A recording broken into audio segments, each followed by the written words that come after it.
Hi. Patience and perseverance have a magical effect before which difficulties disappear and obstacles vanish. Patience and perseverance. Today is 24th of June 2021. Let us have a quick discussion of all these important topics. Rapid जी के yesterday questions के answers हैं। बांग्लादेश में है ये Buddhist Somapura Mahavihara. Shah Alam two को बोलते हैं फिरदौस मंजिल। नॉन कॉपरेशन मूवमेंट एंड हुआ था because of this Chauri Chaura incident. Myanmar में है ये काखिन हिल्स जो बाउंड्री बनाती है इंडिया एंड दिस म्यांमार का।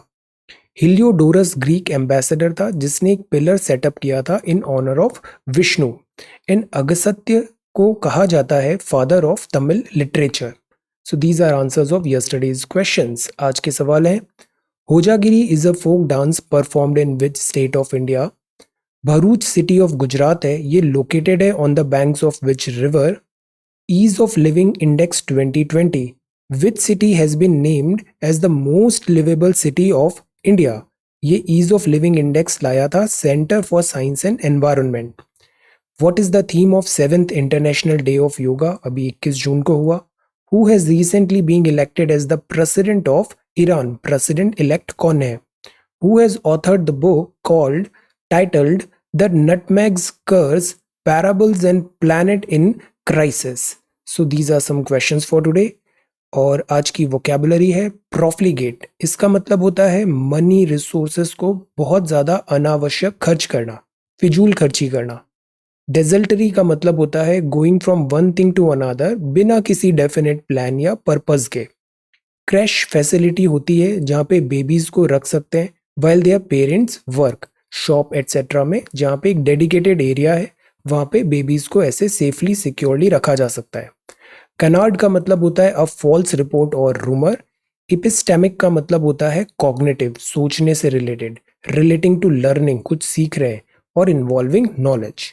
So these are some vocabulary words. If you come across any other important word, write down that word along with its meaning in the comment section down below. आज के topics हैं, banks ने इतना assets अभी gain किया है, recovery of assets. This is one nation one ration card, और ये आयुष मिनिस्ट्री जो एक्रोनिम था इसको मर्ज कर दिया गया है, अभी एक सिंगल कॉम्प्रिहेंसिव एंटिटी है। असम की 2 child policy, engage with Iran, this is editorial. Kashmir outreach and Afghan storm, gender technology gap has to end. Technology gap, gender specially technology में, gender gap in technology. Then the union government has a unifying effect. This is about our constitution. This is blended learning won't work. Digital education evolution. India and USA की navy का मार्च, China, mister Jaishankar साहब के statements, food grain scheme, vaccination policy, competition commission of India, FMCG, Kiwis अब बन गए हैं world test champions, and this is NSA meeting.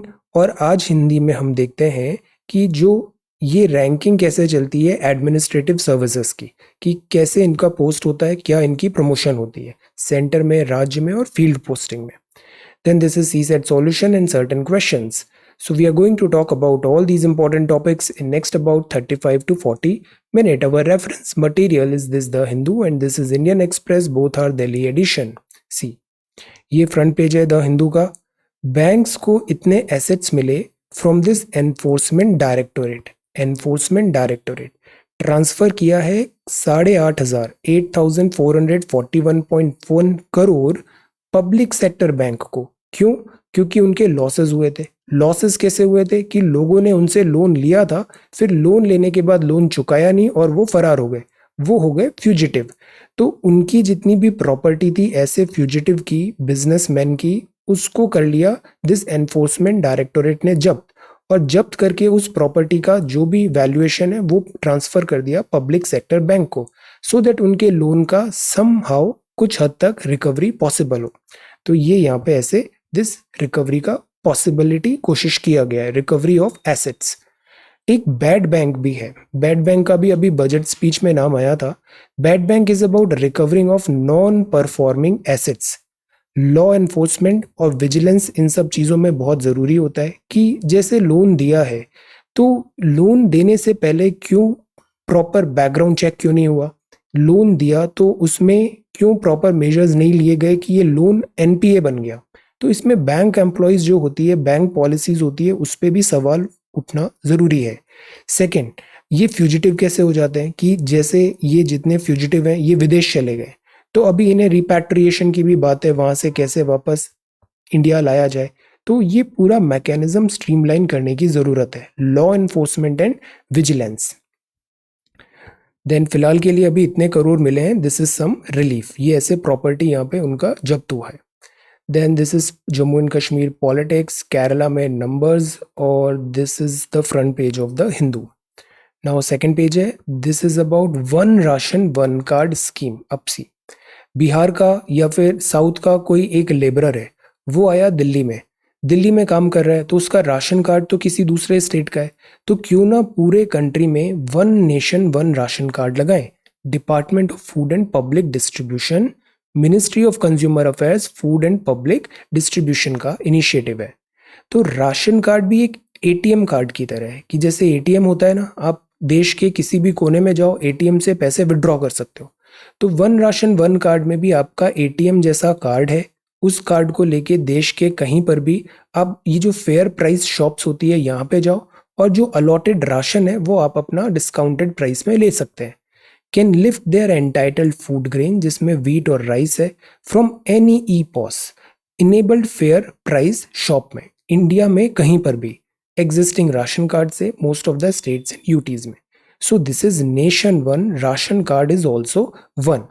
आप किसी भी, तो आपको अगर राशन चाहिए तो आप अपना कार्ड लेकर किसी भी फेयर प्राइस शॉप में जाएंगे, और आपका जो भी अलॉटेड राशन है एनएफएसए फूड ग्रेन कोटा में, या फिर अंत्योदय अन्न योजना में, या फिर प्रधानमंत्री गरीब कल्याण अन्न योजना में, जो भी अलोकेटेड आपका रहेगा वो इस टेक्नोलॉजी राशन कार्ड के थ्रू आपको मिल जाएगा। सो this is again a very very good strategy, एक स्टेप है राइट डायरेक्शन में। Department of food and public distribution, Ministry of Consumer Affairs, Food and Public Distribution, Government of India. Then this is Twitter's storm to save Unani medicine. Unani medicine. Before that, this is heat weak structure के कारण ये दिल्ली में disaster हुआ. Then Assam की 2 child policy will stall development. और यहाँ पे एक न्यूज है ट्विटर एंड दिस यूनानी मेडिसिन से रिलेटेड। सी, यूनानी जो होता है ना, ये आता है मिनिस्ट्री ऑफ आयुष के अंदर। आयुष में क्या क्या आता है? आयुर्वेदा, योगा, नेचुरोपैथी, यूनानी, दिस इज यूनानी, सिद्धा, सोवा रिगपा और होम्योपैथी। सी, एक तो जो होती है हमारी वो होती है एलोपैथी मतलब ये जो रेगुलर मेडिसिन डॉक्टर्स जो हम देखते हैं, this is one branch of this medical science. इसके अलावा बहुत सारे ट्रेडिशनल ब्रांचेस है ऑल ओवर द वर्ल्ड, और इंडिया में भी ये काफी ज्यादा देखने को मिलते हैं।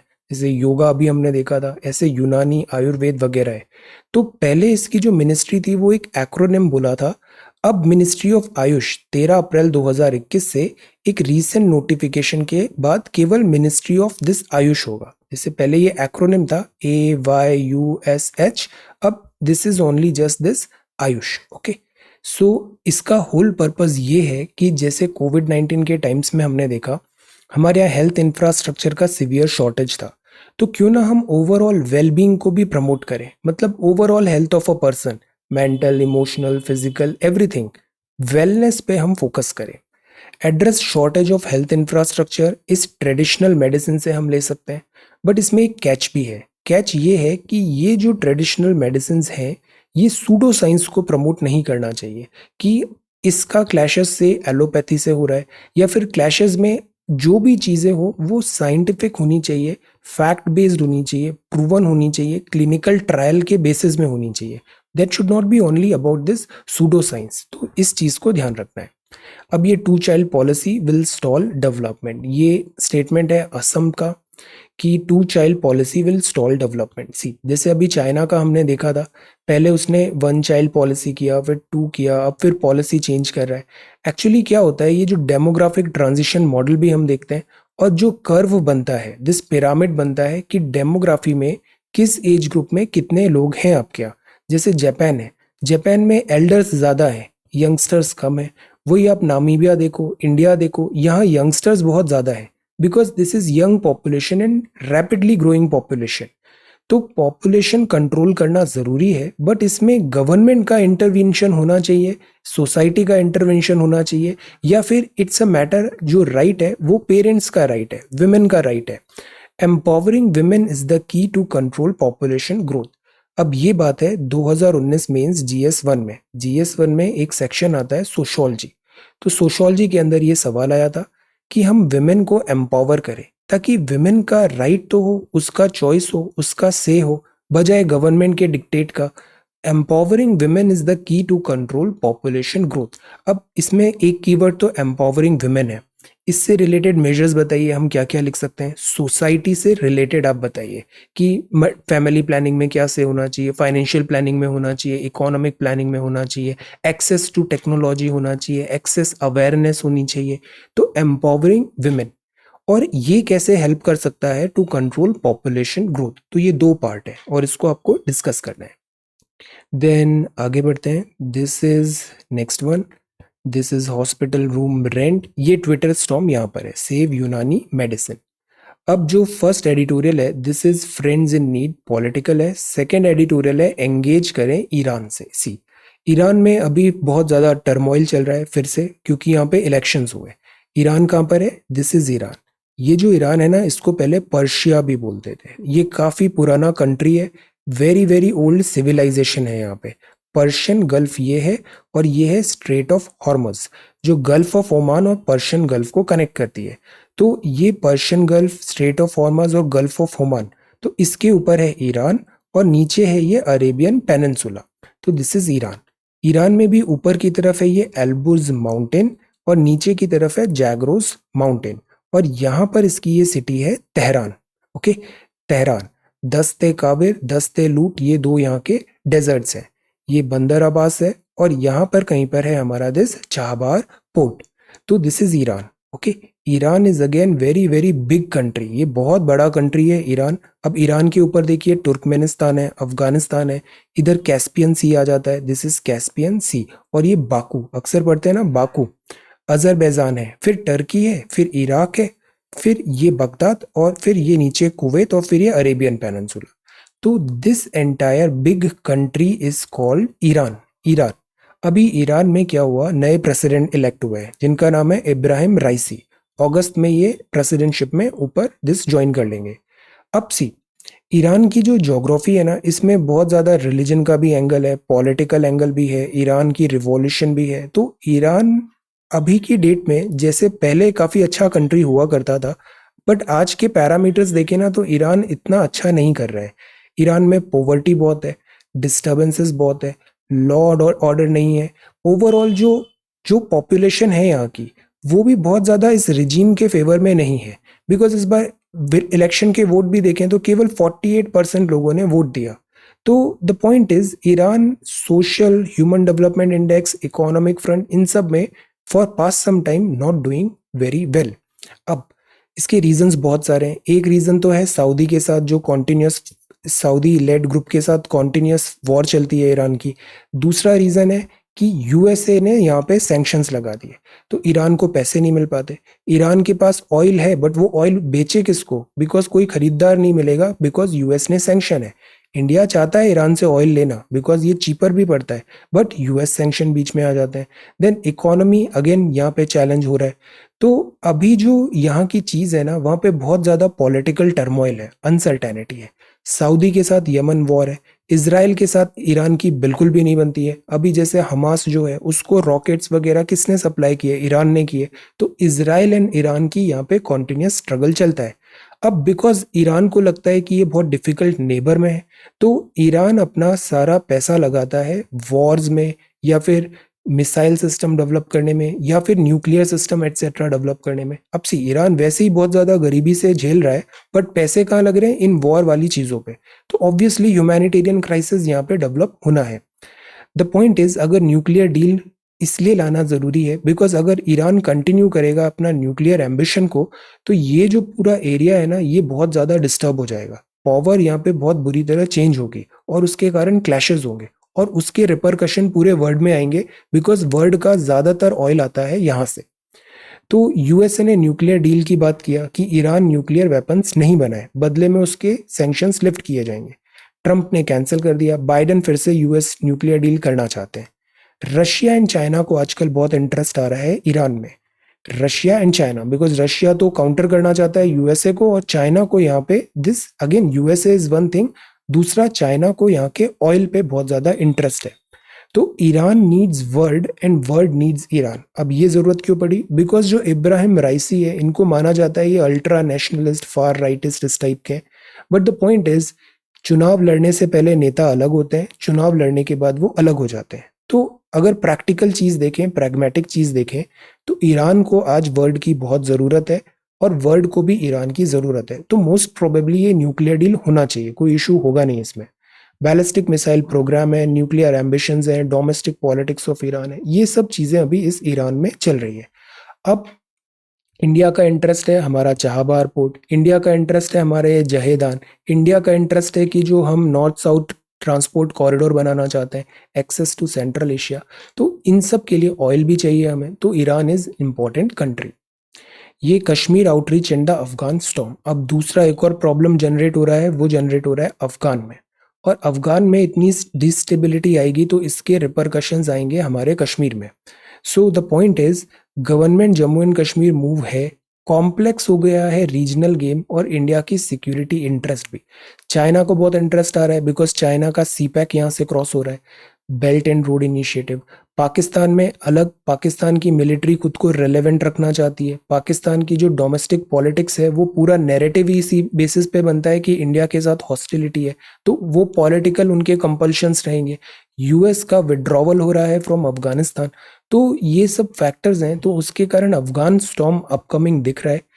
अब पॉइंट है कि हम इसमें अपनी सिक्योरिटी को कैसे सेफगार्ड करें। स्टेटहुड रिस्टोरेशन की बात चल रही है, पॉलिटिकल एक्टिविटीज की बात चल रही है कि डायलॉग्स हो, कॉन्वर्जन हो, डीलिमिटेशन चल रहा है। चाइना पाकिस्तान अफगान का थ्रेट बना हुआ है, और यूएसए की पॉलिसी क्या होगा। तो सुहासिनी हैदर मैम ने पूरे आर्टिकल में बस ये चीज बताया है कि हम कश्मीर सॉल्यूशन कैसे अफगानिस्तान के बैकड्रॉप में सॉल्व कर सकते हैं। Gender technology gap has to end. हमारे यहाँ क्या होता है कि जैसे जो मेल होता है, यूजुअली मैन है, ये बहुत ज़्यादा कभी कभी ओवर स्मार्ट बनेंगे, या फिर they try to this do this which this word, एक पूरा वर्ड है इसके लिए, इसको कहते हैं मैंस प्लेनिंग। इसका मतलब क्या होता है कि जैसे अगर कोई विमेन है तो मैन ओवरली हमेशा ऐसा रिएक्ट करेगा टेक्नोलॉजी या फिर एजुकेशन या वर्क फील्ड में कि ट्राई टू पैट्रोनाइजिंग, थोड़ा मतलब सुपीरियरिटी, ओवर स्मार्ट टाइप का बिहेवियर दिखाने लग जाता है। तो विच इज नॉट राइट, बिकॉज ये अगेंस्ट है इक्विटी के। जैसे बहुत टाइम पहले ये वर्ड मैंने जब देखा था, नासा ने एक ट्वीट किया था, और फिर एक एस्ट्रोफिजिसिस्ट है, उसने वहां पे एक कमेंट किया ट्विटर में। तो बहुत सारे लोग आके वहां पे उनको करेक्ट करने लग गए, बताने लग गए, जबकि वो एस्ट्रोफिजिस्ट उस नासा के प्रोजेक्ट की चीफ डायरेक्टर थी। तो she was a women. But अब सी, जो पैट्रियार्की है वो मतलब बाय डिफॉल्ट ऐसा सोचती है कि विमेन कैसे चीफ हो सकती है इस एस्ट्रोफिजिक्स का जो कॉन्सेप्ट नासा ने लॉन्च किया था मिशन वहां पर। तो दिस इज द मेंटालिटी। इस मेंटालिटी और कल्चरल बिलीफ को चेंज करना जरूरी है, और टेक्नोलॉजी में ये बहुत ज्यादा दिखता है। टेक्नोलॉजी में मैन थिंक कि ये इन्हीं का डोमेन है, they are very superior, so they try to like this patronize, which is not right. इससे डिजिटल डिवाइड भी आता है। डीपली हेल्ड कल्चरल बिलीफ है। ऑफन ये बिलीव किया जाता है कि विमेन का एक्सेस टेक्नोलॉजी में मोटिवेट करेगा, ताकि वो एम्पावर बनेगी, फिर वो चैलेंज करेगी पैट्रियार्कियल सोसाइटी को। तो ये भी एक रीजन है कि उनको डिप्राइव किया जाता है लेटेस्ट टेक्नोलॉजी एंड एजुकेशन से। There is also a believe that women need to be protected. अब ये एक और कल्चरल बिलीफ सिस्टम है कि विमेन को प्रोटेक्शन की जरूरत है। बट द पॉइंट इज, ये प्रोटेक्शन क्यों चाहिए? प्रोटेक्शन चाहिए किसी थ्रेट से, तो हम विमेन को प्रोटेक्शन में देने के बजाय, इस मेंटेलिटी के बजाय, जो थ्रेट्स हैं उसको एलिमिनेट करें तो ज्यादा बेटर होगा। सोशल कंडीशनिंग करें, प्रॉपर ग्रूमिंग करें पूरे सोसाइटी की, बॉयज की, so that would be better thing. तो ये एक मेंटेलिटी गलत हो जाएगी, ये जो बिलीफ है कि women need to be protected. And that online content can be dangerous for women, expose them to risk. Consequence ये होता है कि गर्ल और विमेन जो है उनको फोन्स फेस सस्पिशन, ओपोजिशन, उनको एक्सेस नहीं मिल पाता है डिजिटल टेक्नोलॉजी का, और उससे उनका ग्रोथ डेवलपमेंट वगैरह कुछ होता नहीं है। तो उससे फिर आगे चल के और डिस्पैरिटी आ जाती है। फिर पीपल से कि they don't know this thing that thing. अरे जब मौका ही नहीं मिला तो कैसे सीखेंगे? सो the point is reduce gender digital divide, ensure universal digital literacy. जैसे स्टेम में एनकरेज करो, साइंस, टेक्नोलॉजी, इंजीनियरिंग, मैथमेटिक्स, इसमें ज्यादा क्यों परसेंटेज है, इंजीनियरिंग में ज्यादा परसेंटेज क्यों आ रहा है? There has to be gender equality. Bridging an end to gender technology gap save करेगा lives and make livelihoods more secure. Technology का टाइम है, टेक्नोलॉजी एक्सेस सबको प्रोवाइड करना जरूरी है, and we need to reinvent the wheel. ये जो disparity है, इनइक्वालिटी है, इसको हटाना जरूरी है, जेंडर टेक्नोलॉजी गैप। अब जो नेक्स्ट है that is this is about union government has a unifying effect. Tamil Nadu ने अभी एक स्टेटमेंट दिया, लेटर दिया, तो वहां सेंटर नहीं लिखा, वहां लिखा यूनियन गवर्नमेंट ऑफ इंडिया। अब इस दो शब्दों में बहुत डिफरेंस आ गया है। Union government of India constitution बोलता है, बट हम लेमैन में जनरल प्रैक्टिस में सेंटर सेंटर बोलने लग जाते हैं। आर्टिकल 1 जो है वो बोलता है India that is Bharat shall be a union of state, union of state. Constituent Assembly did not use the term center or central government in all of its 395 article, 22 parts and 8 schedule। तो ये word use ही नहीं करना चाहिए हमें, because ये फिर दिखाता है कि एक different type of government centre में चल रही है, स्टेट में। जो सेंटर गवर्नमेंट है वो भी तो स्टेट्स की है, एमपीज जो आए हैं वो भी तो स्टेट से इलेक्ट होके आए। So the point is we should use this word union. Federation is a union because it is indestructible. ये बाबा साहेब ने बोला था कि इंडिया जो है ना वो यूनियन ऑफ स्टेट्स है, स्टेट्स हैं, और जो यूनियन है वो इनडिस्ट्रक्टिबल है। तो हम यूनियन वर्ड यूज करें इंस्टेड ऑफ सेंटर, इससे इंक्लूसिविटी दिखती है। अंबेडकर साहब ने ये भी बोला था union is not a league of state, कि हमारा कोई लूज रिलेशन नहीं है, कॉन्फेडरेशन नहीं है, ये कोई अग्रीमेंट नहीं हुआ है स्टेट्स में कि वो मिलके एक दिस जैसे यूनाइटेड स्टेट्स ऑफ अमेरिका बना है वैसा नहीं है। हमारा यूनियन है, यूनियन ऑफ कंट्री है, यूनियन ऑफ स्टेट्स है। एजेंसीज हैं, स्टेट्स हैं, वो एजेंसीज हैं यूनियन की जो उससे पावर डिराइव करती है कॉन्स्टिट्यूशन से भी। और जो यूनियन और स्टेट्स हैं वो क्रिएटेड बाय द कॉन्स्टिट्यूशन है। तो ये टेंडेंसी नहीं आनी चाहिए कि सेंटर सुप्रीम है, स्टेट्स उसके जस्ट अपेंडेजेस हैं, ऐसा नहीं होना चाहिए। अथॉरिटी जो है कॉन्स्टिट्यूशन से सबको मिली है, तो सबॉर्डिनेट नहीं है स्टेट्स अपने ओन फील्ड में, ये चीज इंश्योर कराना जरूरी है। तो इस पे अब एक सवाल बनता है, prepare a note on the federal and unitary feature of the constitution of India. Federal feature क्या है, यूनिटरी फीचर क्या है, answer. Okay, now this is about the next one, recovery path for airlines की recovery, blended learning won't work. अभी एक UGC का circular आ रहा है, उसमें लिखा है कि 3 कार्डिनल्स होते हैं एजुकेशन के, एक्सेस, इक्विटी और क्वालिटी। ये वर्ड याद रखना है, keyword access, equity and quality. तो यूजीसी का सर्कुलर बोलता है ब्लेंडेड लर्निंग हो, मतलब कुछ ऑनलाइन हो कुछ ऑफलाइन हो। बट अब फिर वही बात आ जाती है कि ऑनलाइन के लिए डिजिटल वेज को कैसे फिल करें। Knowledge provider to a coach and mentor, जो टीचर है ना उसका रोल भी चेंज हो रहा है। ये बात हम अक्सर बात करते हैं, टीचर का वो जमाना गया जब टीचर का काम होता था फैक्ट्स इंफॉर्मेशन स्टूडेंट को देना। आज का स्टूडेंट वैसे ही बहुत स्मार्ट है, तो टीचर का काम है कि वो एज अ कोच रहे, एज अ मेंटोर रहे, एज अ फ्रेंड रहे, और स्टूडेंट को गाइड करे कि देखो ऐसे करना है, ये करना है, वैसे करना है। This is a good strategy. अब जो ब्लेंडेड लर्निंग है वो स्टूडेंट ड्रिवन होनी चाहिए, बॉटम अप नीचे से उठ के आनी चाहिए, और कस्टमाइज्ड होनी चाहिए। हर स्टूडेंट का रिक्वायरमेंट डिफरेंट होता है, उसका लर्निंग का पेस भी डिफरेंट होता है। कुछ लोगों को जल्दी आ जाता है, कुछ थोड़ा टाइम लेते हैं, कुछ को बोल बोल के समझ में आता है, कुछ लिख के देते हैं, कुछ तो everybody is different and we should respect that difference. Challenges जो हैं वो लैक ऑफ टेक्नोलॉजी का होगा, और digital divide is still there. So what we need is we need all round growth. ऐसा नहीं हो कि केवल इंटरनेट ज्यादा पुश हो रहा है तो IQ, emotional question, social question, physical question, spiritual question, ये चीजें हम लैग नहीं करें। ये जरूरी है, स्टूडेंट का ऑल राउंड डेवलपमेंट होना चाहिए, क्वालिटी लर्निंग एंड एजुकेशन होना चाहिए। सॉल्यूशन क्या है कि डिजिटल ट्रेनिंग प्रोग्राम लाएं स्टूडेंट्स के लिए भी और टीचर्स के लिए भी, और डिसेंट्रलाइज करें करिकुलम को। स्टेट्स हैं, एरियाज है, अगेन इंडिया बहुत बड़ा कंट्री है, तो हमें थोड़ा डिसेंट्रलाइज करना चाहिए एजुकेशन को भी. सो this is the thing, blended learning won't work जब तक हम ये सारे जो डिफिकल्टीज हैं उसको आयरन आउट नहीं करें. कोविड-19 स्टेटस चेक है. IAF navy match skills with US team. ये एक पैसेज एक्सरसाइज है.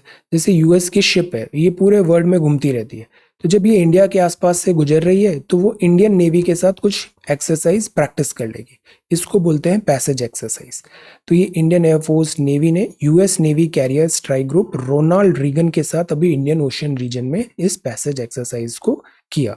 तो विच इज गुड. इससे क्या होता है, बेस्ट प्रैक्टिसेस सीखते हैं और दोनों के बीच में कोऑर्डिनेशन होता है, दोनों नेवीज एंड एयरफोर्स आर्मीज के बीच में, तो which is good. Indian air force and navy. China raising new units near border. अब ये एक नया थ्रेट है. चाइना क्या कर रहा है, कंसोलिडेट कर रहा है, बॉर्डर इंफ्रास्ट्रक्चर को बढ़ा रहा है अलोंग दिस इंडिया बॉर्डर. तो this is a threat. They are to be used for high altitude warfare. जैसे अभी चाइना हमसे इतना एक्सपेक्टेशन नहीं रखा था कि हम इतना बिफिटिंग रिप्लाई देंगे गलवान के बाद, बट जो हमारी स्पेशल फोर्सेज हैं, स्पेशल फ्रंटियर फोर्सेज हैं, उन्होंने चेकमेट कर दिया चाइना को एट सर्टेन एरियाज. तो अब चाइना भी हाई एल्टीट्यूड वॉरफेयर की तैयारी कर रहा है, सर्वेलेंस की तैयारी कर रहा है. अब यहाँ पर जयशंकर साहब ने इस बात पे ऑब्जेक्शन उठाया कि इतना क्लोज अप डिप्लॉयमेंट तो अगेंस्ट है. चाइना के साथ प्रॉब्लम यही है, वो बोलता कुछ है और करता कुछ है. The issue there is whether China will live up to the written commitment. जो कमिटमेंट दिया था कि बॉर्डर के अक्रॉस वो ऐसे डिप्लॉय नहीं करेगा लार्ज आर्म फोर्सेस, अभी वो उससे बैक कर रहा है. तो जो बड़ा इशू है वो ये है कि यहाँ कैसे सेंसिटिविटी, रेस्पेक्ट और म्यूचुअल इंटरेस्ट को हम प्रमोट कर पाए, because China is our neighbour, ये हमेशा यहीं रहेगा. तो को एग्जिस्टेंस पीसफुल कैसे हो. चाइना के ये सारे जो एक्शंस होते हैं ना, वो सारी प्रोग्रेस को बैक टू जीरो कर देते हैं. Government taking steps for jabs for those with no ID proof. कुछ लोगों के पास आईडी नहीं है बट अब उनको भी वैक्सीनेशन मिलेगा. एडिशनल फूड ग्रेन कंटिन्यू रहेगा स्कीम टिल नवंबर. जिस प्रधानमंत्री गरीब अन्न योजना. देन जयशंकर साहब का स्टेटमेंट था, ईसी स्पीड अप कर रहा है डीलिमिटेशन प्रोसेस. कहाँ पर, जम्मू एंड कश्मीर में. Then this is next one. इतने लोगों को वैक्सीनेशन शॉट मिला, गुड. बिना आईडी प्रूफ के मिलेगा. Grey matter loss Covid. Additional food grain scheme continue रहेगी नवंबर तक. Then tackling a pandemic with bridge. जो सीनियर पीपल हैं, एज रिलेटेड चैलेंजेस हैं, प्रॉब्लम्स हैं, तो वहाँ पर भी हमें दिस एक, यहाँ पे जो लिविंग होम्स हैं वहाँ पे ज़्यादातर लोग आ रहे हैं. अब से ये लोग भी अगर सेम एज ग्रुप में रहते हैं तो दे फील हैप्पी, एक्टिविटीज़ बनी रहती है. Tackling a pandemic with bridge. Then elders का भी जो पॉलिसी है ना, वो भी हमें चाहिए कि हम एक सोसाइटी में और लीगल लॉज वगैरह से भी उसको बैक करें ताकि इनके जो राइट्स हैं उससे ये डिप्राइव नहीं हो. Then peanuts, this is a leopard on my page. Iran says it foiled attack atomic energy agency building. Hong Kong का ये डेमोक्रेसी वाला न्यूज़पेपर था, बंद हो गया. Ranil Wickremesinghe returns to parliament. Climate crisis जो है to hit sooner than feared. Climate crisis, climate change is a reality. BPO के लिए सेंटर ईज अप करने की कोशिश कर रही है नॉर्म्स. बीपीओ बिकॉज इंडिया का इसमें काफ़ी स्ट्रांग होल्ड है. रॉ मटेरियल ज़्यादा है तो एमएसएमई जो है इनका इनपुट कॉस्ट बढ़ेगा. इनपुट कॉस्ट बढ़ेगा तो कॉस्ट प्राइस बढ़ेगा, तो इनका जो प्रॉफिट मार्जिन है वो कम हो जाएगा. बिकॉज एक हद के बाद ये सेलिंग प्राइस को ज़्यादा बढ़ा नहीं सकते वरना चीज़ें बिकेंगी नहीं. High raw material prices threaten survival of MSME. इसीलिए इन्फ्लेशन को टेम करना बहुत ज़रूरी है. गूगल पे फिर चार्जेस लगे हैं कि जैसे गूगल में अगर एंड्रॉयड ले रहे हैं तो कुछ ऐप्स बाय डिफॉल्ट इंस्टॉल होते हैं, तो बाकी सारे ऐप्स के अगेंस्ट जा रहा है वो, तो वो फिर एंटी कॉम्पिटिटिव प्रैक्टिसेस कहलाएगी. एफएमसीजी में फिर से सेल बढ़ रही है, अनलॉक 2.0. और कल ये न्यूजीलैंड ने हमको हरा दिया. दुख तो हुआ बट कम दुख हुआ बिकॉज न्यूजीलैंड भी बहुत डिजर्विंग टीम है. 2019 में भी काफ़ी अच्छा खेला था, इनको जीतना चाहिए था 2019 का, बट फिर भी they crown first world test champion. Better team ने जीता, it's okay. ICC world test championship final 2021. Then this is Wimbledon भी होने वाले हैं अभी. अब ये इंडियन एक्सप्रेस है, ये नेशनल सिक्योरिटी एडवाइजर का मीटिंग हुआ एससीओ में, fight against terrorism. Mister Ajit Doval और this national security adviser Shanghai cooperation. New Zealand अब वर्ल्ड टेस्ट चैंपियनशिप में जीत गए. आईटी रूल्स ब्रीच पे फिर से बात हो रहा है, ऑब्जेक्शन उठा रहा है कि इससे तो इनका कर्ब हो जाएगा फ्री स्पीच, ये आईटी कंपनीज बोल रही हैं, platform provider. Then separate legislature Ladakh, और गरीब कल्याण अन्न योजना कंटिन्यू रहेगी। एडिशनल फूड ग्रेन अंडर प्रधानमंत्री गरीब कल्याण अन्न योजना। Then this is about C, ये बायलैटरल वॉर गेम है, जैसे यूएस का एयरक्राफ्ट है, navy, Indian air force, Indian army, ये रोनाल्ड रीगन जो एयरक्राफ्ट कैरियर है उसके अलॉन्ग विद यहाँ पे एक्सरसाइज कंडक्ट हुई इंडियन ओशन रीजन में। Extradition, this is position and opposition, politics after pandemic, speed is the key, inflation and its discontent। अब सी ये भी फेवरेट टॉपिक है, इन्फ्लेशन। इन्फ्लेशन हुआ तो हमने देखा एमएसएमई को लॉसेस हुए, बर्डन आ जाता है राइजिंग इनपुट कॉस्ट का, और फिर ये पास ऑन हो जाएगा कस्टमर में। सीपीआई डब्ल्यूपीआई आपने देखा 12 और 6 के ऊपर चल रही है, तो आरबीआई को अब इन्फ्लेशन टेमिंग भी करना पड़ेगा 6 ± 2। बट क्या इससे थ्रेट होगा इकोनॉमिक रिकवरी का, ये देखने वाली बात है।